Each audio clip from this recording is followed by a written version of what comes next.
কেন্দ্র টাকা দেয়নি, তাই আবাস যোজনা হয়নি। 2004 থেকে 14 কংগ্রেসের সময় 4,664 কোটি টাকা দিয়েছিল। মোদিজি 14 থেকে 22 30,000 কোটি টাকা, 40 লক্ষ বাড়ির জন্য টাকাগুলো এই লাভলি খাতুনদের মতো বাংলাদেশি অনুপ্রবেশকারী পঞ্চায়েতের প্রধান এরা লুট করে নিয়ে গেছে।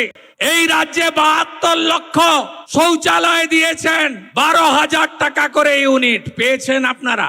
14 থেকে 22 নরেন্দ্র মোদীজি মনরেগাতে 100 দিনের কাজ টাকা দিয়েছে 54,000 কোটি। কোথায় গেল টাকা? 1,25,00,000 ভুয়া জব কার্ড। বাংলাদেশের লোক এখান থেকে টাকা তুলে নিয়ে চলে গেছে। কার্ডগুলো গুছিয়ে রাখুন, বিজেপিকে আনুন। 200 দিনের কাজ বিজেপি দেবে, 3 লাখের বাড়ি বিজেপির অঙ্গীকার।